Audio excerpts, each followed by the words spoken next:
آپ سب یہ جانتے ہیں کہ کفار عرب، جتنے بھی کفار عرب تھے وہ بولنے میں بڑے فصیح و بلیغ تھے.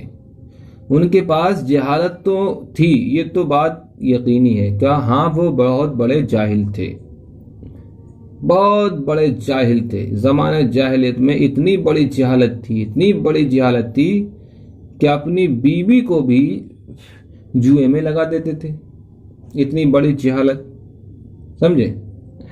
اب اتنی بڑی جہالت ہونے کے ساتھ ساتھ مگر کچھ خوبیاں بھی تھی، جیسے کہ مہمان کی مہمان نوازی کرنا، مہمان کی مہمان نوازی بھی کرتے تھے، اور سخی بھی تھے.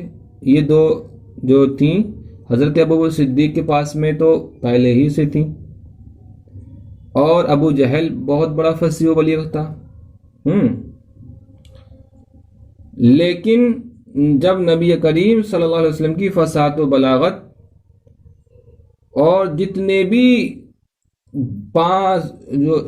میں نے آپ کو بتایا 5 دور ہیں، تو زمانہ جاہلیت سے پہلے بھی ایک دور رہ چکا ہے عربی کا. میں نے 5 دور آپ کو بتائے تھے عربی ادب کے، تو اب ان میں سے ایک دور زمانہ جاہلیت کا ہے. لیکن نبی کریم صلی اللہ علیہ وسلم کے فصاحت و بلاغت میں تمام اقوام عالم سے برتر اور افضل تھے. ظاہر سی بات ہے اللہ تعالیٰ نے اہل عرب کو بڑا فصیح و بلیغ، بڑے فصاحت و بلاغت سے نوازا تھا. ان کو جس طریقے سے یونان والوں کو علم و حکمت سے اللہ تعالیٰ نے نوازا تھا. لیکن ظاہر سی بات ہے پروردگار عالم جہاں اپنے بندوں سے پیار کرتا ہے، تو جو بندوں جس کی وجہ سے بندوں کو بنایا، تو اب اس سے پیار کیوں نہیں کرے گا؟ اور اس کو جو نعمت ملے گی تو وہ تمام بندوں میں سب سے زیادہ اعلیٰ ہونا چاہیے. جیسے کہ ہمارے ہندوستان کا پرائم منسٹر جب بنا پڑھا لکھا ہوگا تو پھر ایک پڑھا لکھا انسان بنا پڑھے کی کیا عزت کرے گا؟ کوئی عزت نہیں کرے گا. راشٹرپتی ہے، اگر راشٹرپتی کو کسی مزدور کو بنا دو، اب طلبہ اکرام آپ یہ دیکھیے، جب پرائم منسٹر پڑھا لکھا نہیں ہوگا تو بنا پڑھا لکھا انسان اس کی کیا قدر کرے گا؟ کوئی قدر نہیں کرے گا. جب ایک یونیورسٹی کا جب پرنسپل ہوتا ہے وہ سب سے زیادہ پڑھا لکھا ہوتا ہے، تبھی وہ ایک یونیورسٹی کو چلا سکتا ہے. لیکن جب یونیورسٹی کا جو پرنسپل ہوتا ہے تو اگر وہی بنا پڑھا لکھا ہے، نااہل ہے، تو پھر وہ کیا چلا پائے گا؟ لیکن جس کو پوری دنیا انسانیت کو چلانا تھا، قیامت تک دنیا انسانیت کو ہدایت لینا تھا. شہر رمضان الذی انزل فیہ القرآن ھدی للناس انا ارسلناک شاہدا ومبشرا ونذیرا. تو مبشر بشارت دینے والا، نذیرا ڈرانے والا. تو اب ڈرانے والا، اب جو انسان بنا پڑھا لکھا ہوگا تو اس سے کوئی ڈر جائے گا؟ پرنسپل کتنا ہی بڑا 24 گھنٹے مارے بچوں کو، لیکن بچے تبھی ڈرتے ہیں جب اس کے پاس میں علم اور ہنر ہوتا ہے. مبشر بشارت دینے والا، جس کے پاس علم نہیں ہوگا تو وہ خوشخبری تمہیں کیا دے گا؟ کل کیا ہونے والا ہے، کیا انا شاہدوں، انا ارسلناک شاہدا ومبشرا ونذیرا. اے محبوب، ہم نے آپ کو شاہد بنا کر بھیجا، ڈرانے والا بنا کر کے بھیجا.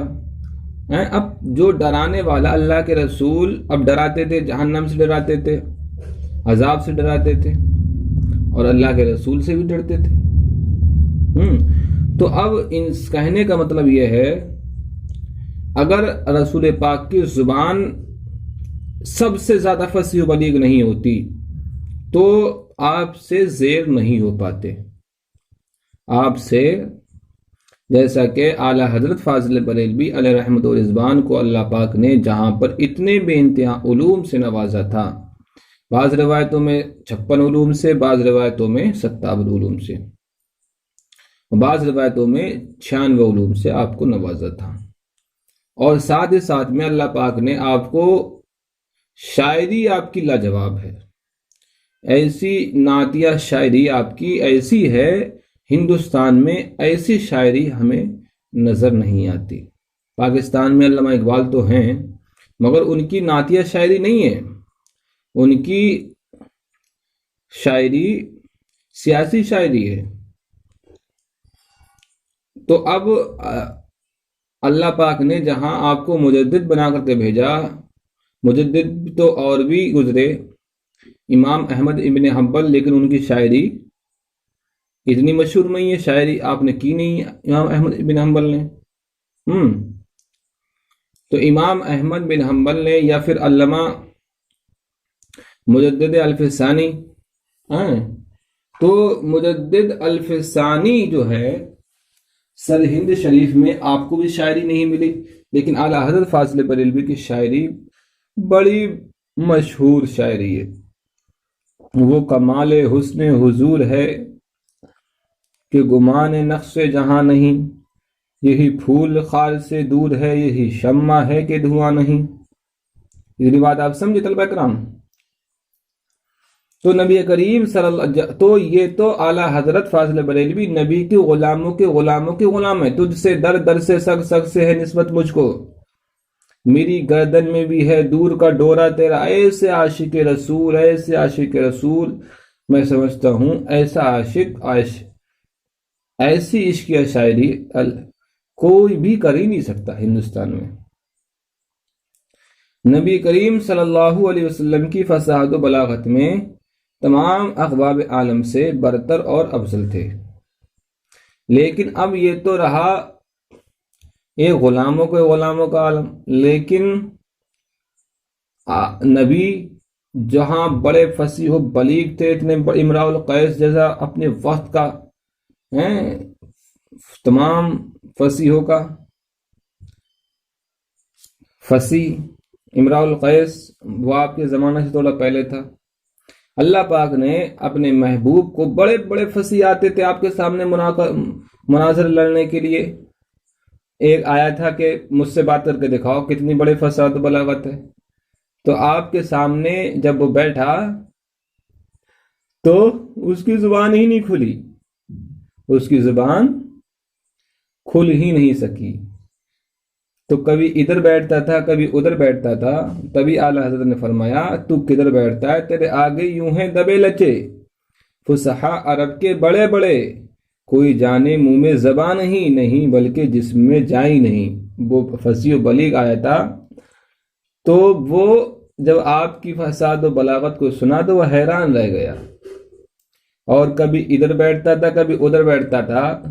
جیسا کہ جب طلبہ کرام استاد کو امتحان دیتے ہیں نا، طلبہ تو چلو چھوڑو، جب مناظر جب ہار جاتا ہے نا تو وہ کبھی ادھر بھاگتا ہے کبھی ادھر بھاگتا ہے۔